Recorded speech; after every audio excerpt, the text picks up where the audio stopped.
있나? 네. 주말 잘 보내고 계신가요? 오늘 뭐 무도에서 잭스키스가 나와가지고 많은 분들이 울면서 무도를 시청하셨다는 글들이 올라오고 있는데요. 저는 무도를 못 봤습니다. 이번 주에는 집에 안 가가지고 사무실에서 아직도 늦게까지 지키고 있습니다. 어제 방송을 못했어요. 어제 제가 좋아하는 그 분들과 제가 사랑하는 모임에 나가서 늦게까지 음주 가무를 즐기다가 방송을 못했더니 아침에 어머니가 전화가 오시더라고요. 원래 이렇게 제가 전화를 자주 해야 되는데 전화를 어머니한테 자주 못 드리고 있어가지고 도대체 방송을 안 했는데 무슨 일이 있냐 하면서 저희 어머니가 저를 방송으로 만나고 있습니다. 그래서 어제는 방송을 못했는데요. 가급적 매일매일 여러분을 만나려고 노력하겠습니다. 네, 그리고 저희 방송은 유튜브에 다시 올라가고 있는 거 아시죠? 그래서 유튜브에서 책읽지라 검색해 주시면 방송을 또 다시 보기 하실 수 있습니다. 네, 그리고 요즘 점점 제가 방송하는 거를 보는 분이 늘고 계세요. 오늘은 토요일이라 거의 또 많이 안 들으실 것 같긴 한데 그래도 많은 분들이 공유하기 해주셔서 봐주시는 분들이 늘고 있거든요. 그래서 혹시 공유하기를 눌러주시면 저의 방송을 보는 분들이 늘어날 수 있습니다. 그래서 공유하기 많이 눌러주세요. 오늘은 오가닉 미디어 세 번째 시간, 마지막 시간입니다. 그래서 오가닉 미디어를 마지막으로 좀 정리를 해드릴게요.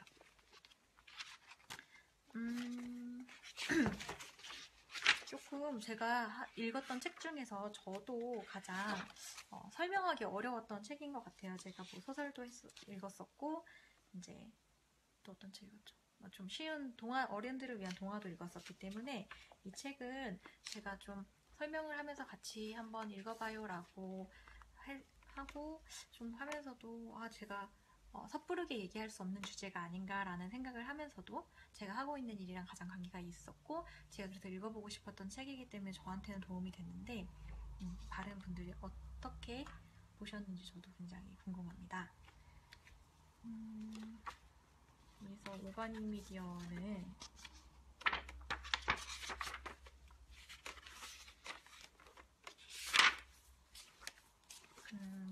이제 미디어가 네트워크다. 그리고 오가닉 미디어는 수많은 연결의 결과다라고 이제 이야기하는 책이었고요. 그래서 첫 번째 시간에는 미디어가 해체되고 재구성된다. 미디어의 세 가지 요소를 컨텐츠, 컨테이너, 컨텍스트라는 측면에서 살펴보았습니다. 그래서 기존의 책이라는 컨테이너가 어떻게 해체되고 미디어에서 재구성되고 있는지 그런 부분들을 얘기를 했었고요. 두 번째 날은 미디어는 네트워크다. 그래서 아마존과 트위터를 통해서 살펴보고 미디어를 다시 분해해보고 미디어가 네트워크인데 그럼 네트워크는 어떤 속성을 갖고 있냐 해서 네 가지 속성을 저자가 말을 하고 있었고요. 네, 그런 부분들을 소개해드렸습니다. 그 외에도 총 5부로 이 오가닉 미디어라는 책은 구성되어 있고요. 세 번째 파트는 스페이스에 대해서 얘기를 합니다. 그래서 안과 밖의 경계가 없어진다. 시간과 공간의 관점에서 본 미디어의 역사, 그리고 네트워크가 공간이다. 그리고 컨텍스트가 공간을 만든다. 안과 밖의 경계가 없는 시장에서 사업자는 누구인가? 라는 주제로 소개를 하고 있고요. 네 번째 4부에서는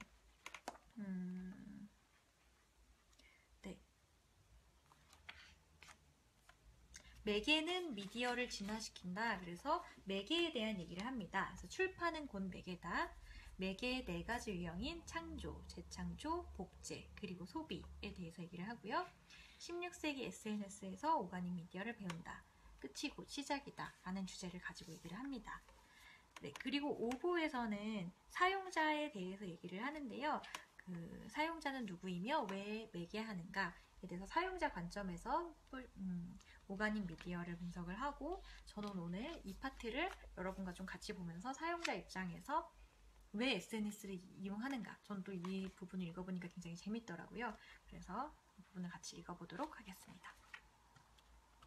혹시 보시면서 또 제 궁금한 점이나 그런 거 있으면 얘기해 주세요.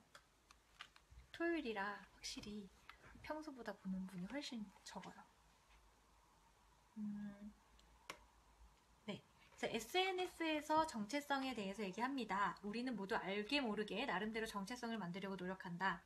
프로필 사진을 자주 바꾸기도 하고 지금 있는 곳에 멋진 사진을 올리기도 한다. 그래서 막 인스타그램에서 내가 뭐 먹었는지 올리는 것들, 그리고 카스 자기소개 메시지 바꾸는 것들, 이런 것들이 다 나를 표현하는 정체성을 하기 위한 행동이겠죠.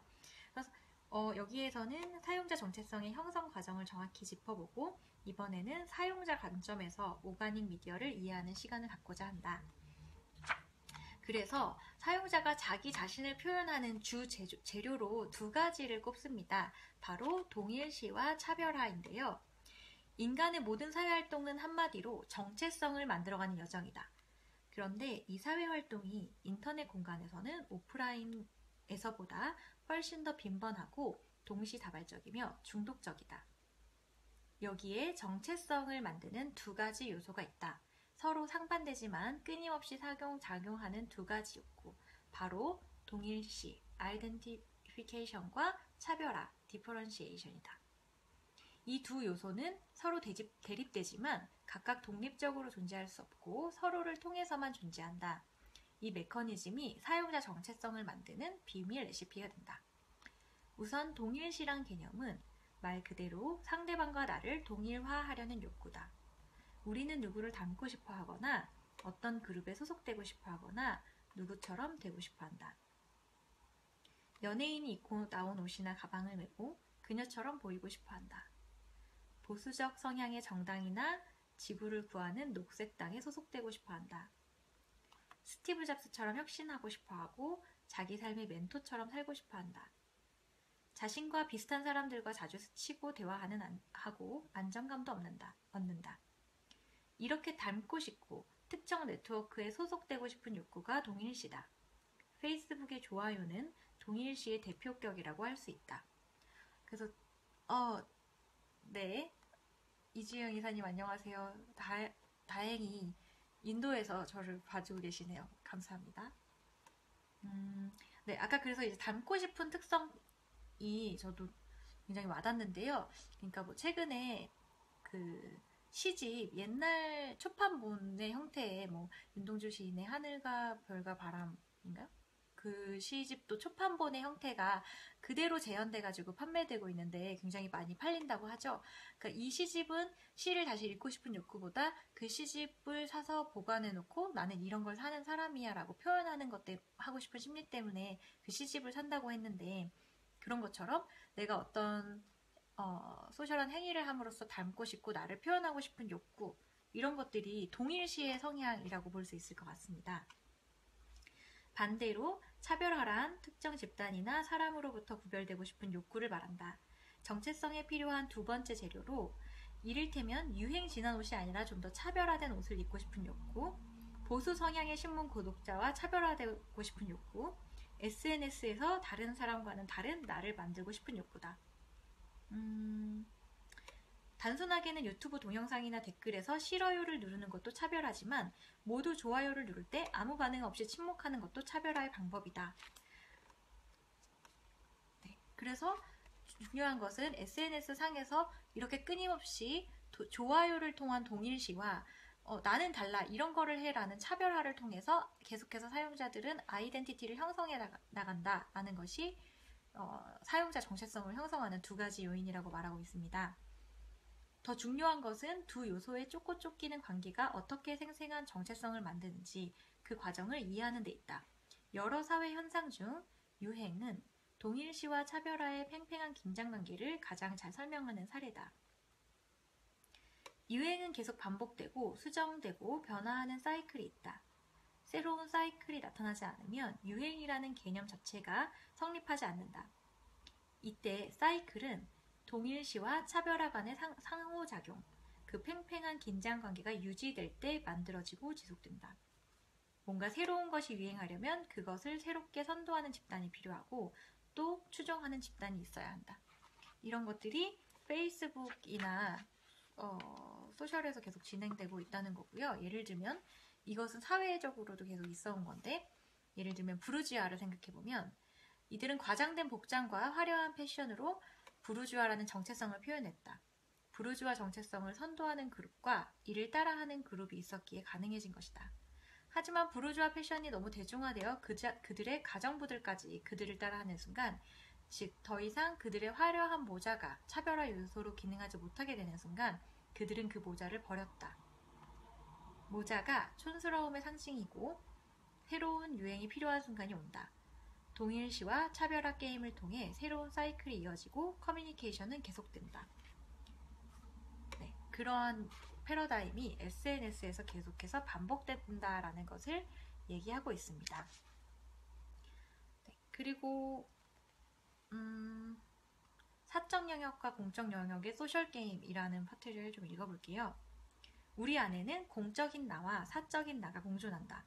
사회적으로 참여하고 타인으로부터 인정받고 싶은 나와 은밀히 개인 공간에서 아늑한 생활을 하고 싶은 나다. 굉장히 그 이효리의 그 얘기가 생각나네요.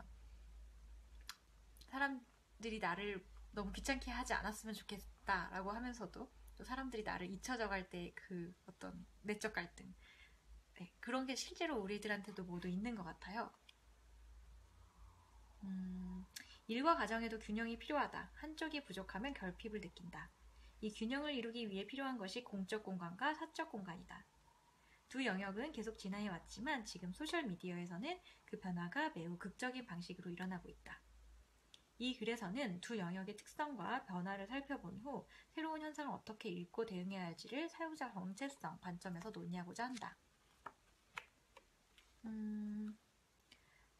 첫 번째, 그 두 공간의 분리를 기본으로 한 기존의 질서라는 부분인데요. 첫 번째는 사적 영역은 아래에 있는 분리된 공간이었다. 라고. 네. 사적 공간은 우선 라틴어 프리바투스가 의미하는 몸으로부터의 단절 또는 분리를 전제로 한다. 사적 공간이 존재하기 위해서는 공적 공간으로부터의 분리가 필요하다. 가정생활은 폴리스라는 공적 무대 활동과 분리되었다. 사적 공간은 공적 공간보다 아래에 있었다. 공인으로 정치적 활동을 하기 위해서는 경제적 여건 등 사적 공간에 문제가 없어야 했다. 우리말로 가와만사성이다. 네, 이번 정치에서도 굉장히 어떤 그 선거 때도 어떤 가정사나 이런 개인적인 영역이 많이 드러났었잖아요. 그런 거 생각하면 이해가 되는 것 같아요. 하지만 지금 사적 공간의 분리란 외부로부터 단절될 수 있는 권리로 해석된다. 직장에서 돌아와 집에서 가족들과 함께 밥을 먹고 웃고 휴식하는 시간은 업무로부터 단절이 전제되어야 된다. 여기서는 타인으로부터 간섭받지 않는 나의 익명성이 허락된다. 이 관점에서 보면 익명성은 공적으로 보장돼야 할 가치가 있다. 최근 SNS에서 프라이버시 문제가 커지는 이유는 이 같은 사적 공간을 더 이상 보장받기 어려워졌기 때문이다. 개인의 정보가 또 상업적 용도로 쓰이면서 생기는 문제점도 있다. 히스토리가 쌓여 정체성이 점차 드러나고 사적 네트워크 간의 접목과 융합이 확대되면서 생기는 당연한 불협화음이자 현상이라고 하겠다. 기존의 사적 영역에 국한되었던 가치들은 역사적으로 시간이 지나면서 점차 경계를 넘어서고 범람해왔다. 기존의 두 구역 안에 정돈되었던 것이 혼돈과 새로운 질서 안에서 공존하게 되는 것이다. 예컨대 익명성도 그중 하나다. 또한 개인의 경제활동도 같은 맥락에서 볼 수 있다. 과거에는 생존을 위한 노동이 사적 공간에 국한되고 가치없는 것으로 치부되었다면 지금은 반대다. 부와 권력을 영위하기 위해 사람들은 밤샘 야근을 하고 주말을 반납한다. 노동이 사적 영역에만 국한되는 것이 아니라 모든 삶의 기반이 되어버렸다. 네. 그리고 두 번째로 공적 영역에 대해서 얘기합니다. 공적 공간은 크게 세 가지 관점을 통해 개념적으로 진행해왔다. 첫째는 정치적 공간이다. 정치인들이 활동하는 무대뿐 아니라 여론과 참여, 사회적 인정이 일어나는 무대를 통칭한다고 하겠다.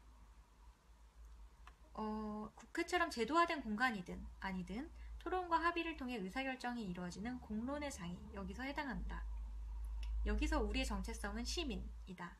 인터넷으로 연결된 공간에서는 도처가 공론의 장이다. 다음 아고라, 개인 블로그, SNS 등 저마다 규칙과 제도를 기반으로 참여할 수 있다. 가장 트위터가 생각나네요. 다만 전통적 개념의 공론의 장보다 훨씬 파편화되고 다양화되었으며 유기적 방식으로 존재할 뿐이다. 두 번째 공적 공간은 사회화가 이루어지는 공간이다. 학교, 직장, 교회 등 타인과 내가 사회적 관계를 형성하고 사회적으로 행동하는 방법을 배우는 공간이다. 서로가 서로를 하나의 주체로 인정하고 관계 안에서 정체성을 찾아간다. 여기서 우리의 정체성은 구성원이다. 페이스북, 트위터, RPG 등 사용자 참여를 기반으로 유지되는 모든 서비스는 사회화의 공간이다.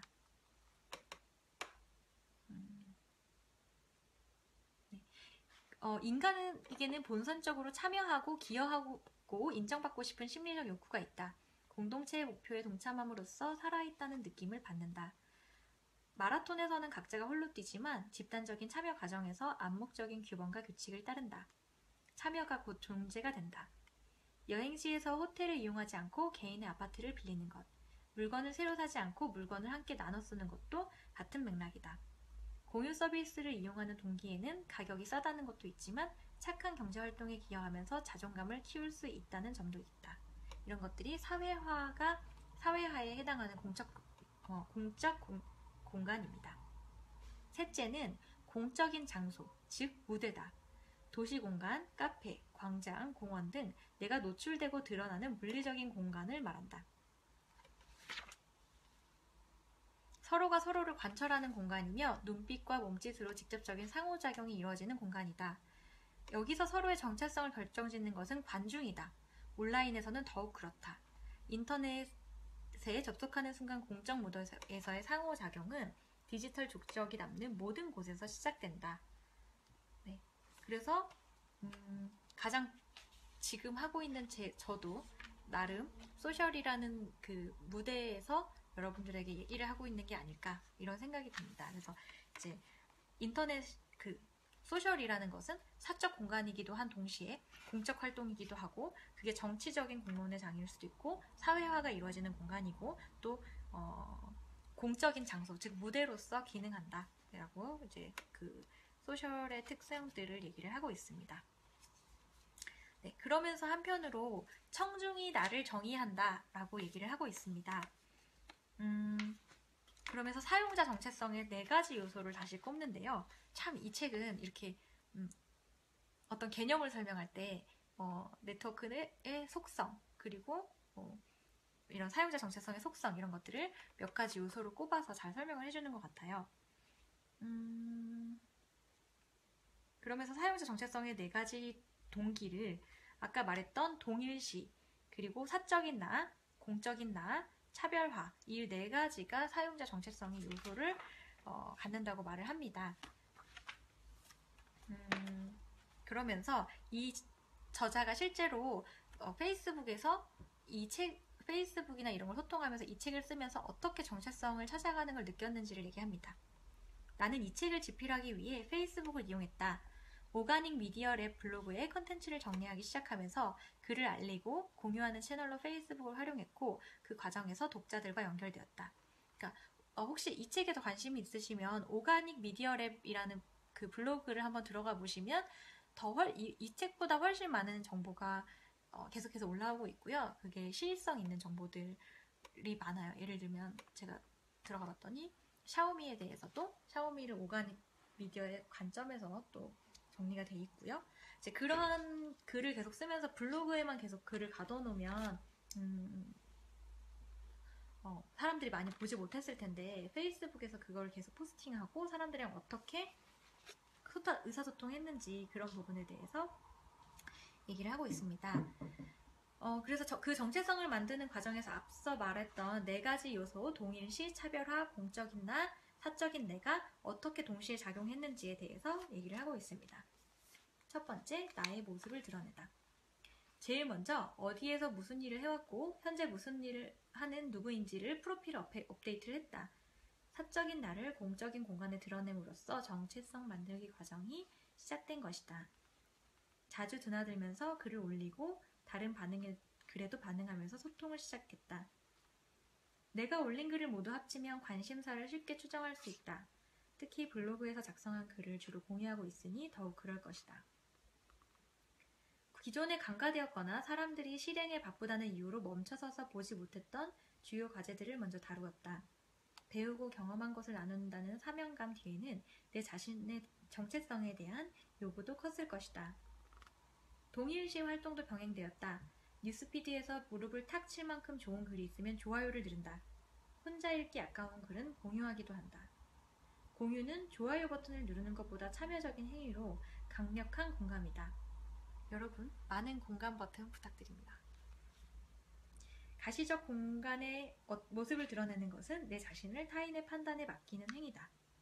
이때 타인이 나를 판단하려면 기준이 필요하다. 어떤 내용에 공감하고 누구와 동일시하는지 지속적으로 드러내다 보면 기준이 만들어진다. 글을 올리면서 차별화와 동일시를 꾀하는 과정에서 사람들이 나를 판단할 때 근거로 삼을 기준이 하나씩 만들어졌다. 이렇게 페이스북에서 포스팅을 해가는 과정에서 나의 모습을 드러냈다라고 말하고 있습니다. 그런데 두 번째는 친구들이 나를 판단하다 입니다. 그렇게 미디어의 개념화 작업을 반복했는데 차별화에 대한 노력은 사람들의 피드백으로 돌아왔다. 친구 신청을 하는 사람들은 대부분 오가닉 미디어 랩의 블로그를 보고 왔다고 했다. 그와 동시에 블로그에 올린 글에 대한 사람들의 피드백이 내게는 자신이 어디로 가고 있는지를 말해주는 지표가 되었다. 바로 블로그가 페이스북의 공간과 연결되는 과정이었다. 정체성을 만드는 과정이 서로에 대한 판단도 상호관계도 없이 온전히 개인적인 것으로 끝난다면 세상에는 서로 완전히 분리된 개체만이 존재할 것이다. 그러나 실상은 그렇지 않다. 차별화를 통해 만들어진 이미지가 누적되면 기존에 존재하던 집단과 동일시가 일어난다. 이런 사람으로 그룹화되는 것이다. 주제나 스타일은 사용자별로 매우 다르겠지만 과정은 동일하다. 줄기차게 먹방 글을 올리는 사람, 유머를 공유하는 사람, 속보를 전하는 사람 등 다양하다. 이처럼 나도 어떤 유형에 소속되고 있을 것이다. 분명한 것은 내가 이런 글쓰기를 계속한다면 특정 집단과 더 분명한 동일시가 일어날 것이라는 점이다. 그래서 반대로 더욱 분명한 차별화가 일어날 것이다. 그러니까 예를 들면 저도 제가 이 책 방송을 하면서 이 책이 얘기하고 있는 거를 정확하게 경험하고 있는 것 같아요. 그러면서 저는 점점 더 책에 대한 얘기를 하게 되면서 나를 어떤 책과 관련된 주제와 동일시하게 됐고, 그런 저의 이런 방송이나 제가 얘기하는 화두들이 다른 타임라인에 있는 다른 글과는 저를 차별화하게 만드는 부분이 아닐까. 제가 의식하든 안 하든 그런 면에서 굉장히 사람들의 심리를 구조화해 놓은 글이다라는 생각이 듭니다. 물론 나도 동시에 타인을 판단하는 입장이 되었다. 뉴스피드를 계속 받다 보니 저널리즘의 돌파구를 찾는 집단, 벤처 생태계를 만드는 집단, 데이터를 공유하는 집단 등 구분이 점차 명확해졌다. 처음에는 지인 몇몇에서 출발했다. 이들이 공유하는 컨텐츠를 찾아가서 읽다 보니 저자를 만나게 되고 친구도 맺었다. 그리고 그 분야의 다른 사람들도 동일한 방식으로 내게 다가왔다. 이렇게 만난 사람들은 대부분 서로 아는 사람들이다. 공동 친구, 뮤추얼 프렌드의 수가 점차 늘어나서 30, 40명씩 되는 경우도 많아졌다. 서로 차별화되면서도 유사한 집단들의 합이 현재 내 친구 리스트를 구성하고 있다. 이거는 진짜 지금 제 일기를 보는 듯한 그런 느낌이 들어요.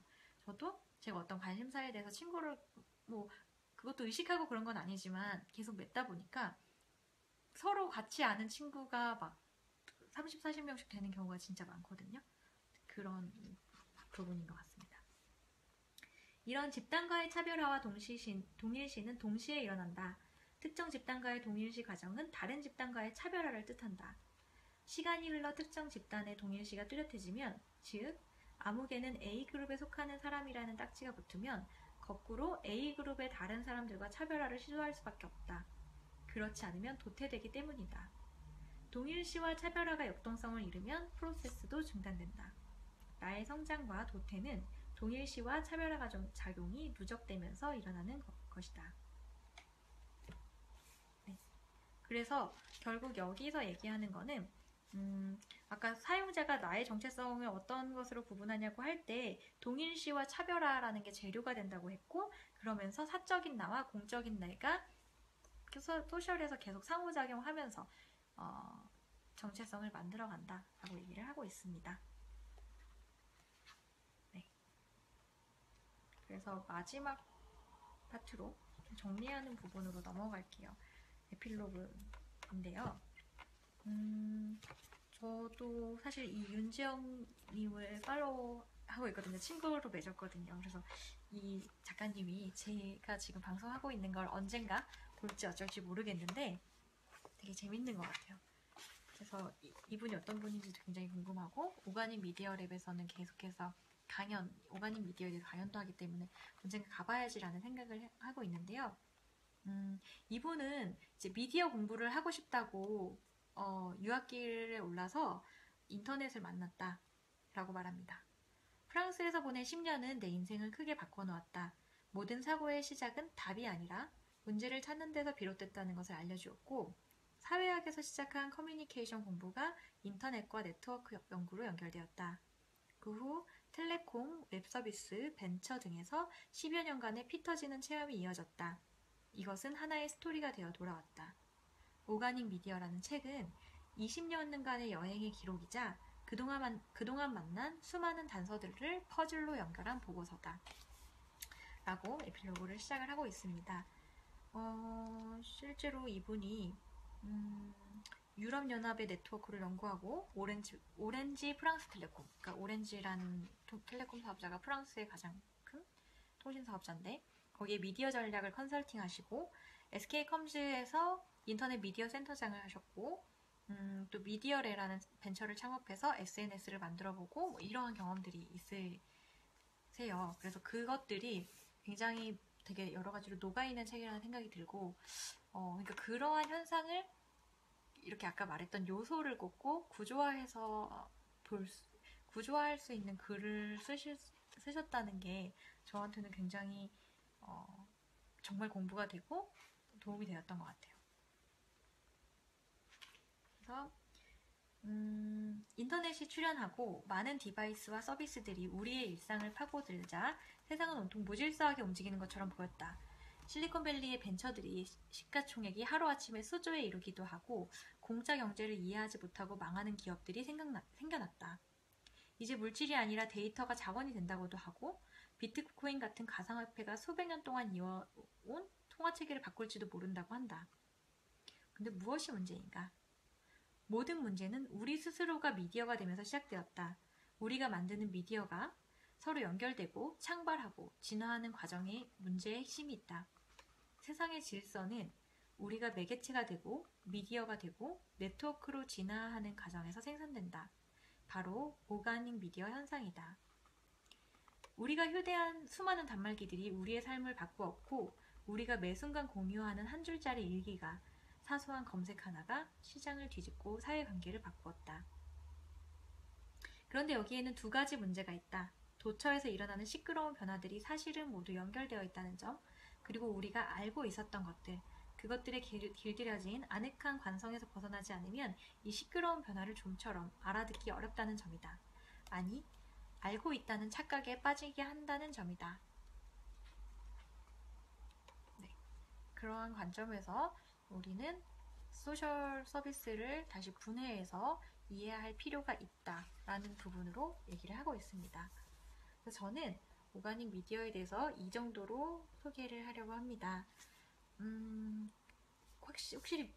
혹시 미디어나 IT 비즈니스를 하고 계신 분이라면 꼭 읽어보고 공부할 필요가 있는 것 같아요. 그래서 저는 이 뒤에 나온 비즈니스 미디어, 오가닉 비즈니스였나요? 최근에 나온 그 책도 좀 더 읽어보고 공부를 하려고 하고요. 혹시 이 책이 어떤 분들에게는 도움이 되셨으면 좋겠다는 생각이 듭니다. 네, 그래서 오가닉 미디어를 여기까지 마치도록 하겠습니다. 어려웠어요. 제가 한 책들 중에 가장 설명드리기 어려웠던 것 같아요. 그렇지만 도움이 되셨으면 좋겠고요. 제가 요즘 이 방송을 좀 끝나고 지금도 거의 12시를 향해 가는데 들어가면 이제 피곤하니까 거의 바로 씻고 자잖아요. 자면서 다시 방송을 이렇게 베개 옆에다가 놓고 다시 들으면서 자거든요.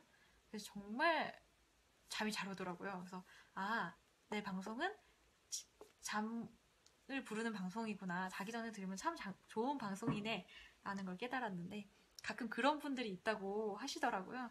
그래서 잘 때 여러분들이 제 방송을 들으면서 잤으면 좋겠다라는 생각이 들었습니다. 예, 그리고 내일부터 또 3일 동안 소개할 책은 또라이들의 시대라는 책을 추천받았어요. 그래서 이 책을 한번 여러분들이랑 읽어보려고 합니다. 그래서 궁금한 점이나 뭐 이런 것들이 있으시면 사전에 댓글로 알려주시면 좋을 것 같고요. 굉장히 최근에 소셜에서도 많이 보이는 책인데 또라이들의 시대라는 책을 3일 동안 여러분이랑 같이 읽어보도록 하겠습니다. 네. 그러면 오늘 토요일이라 많은 분들이 시청해주시진 않았는데 늦게까지 들어주신 분들 감사합니다. 또 유튜브에서 책읽지라를 다시 검색해서 또 들어주세요. 저도 얼른 들어가서 잘게요. 여러분 잘 자요.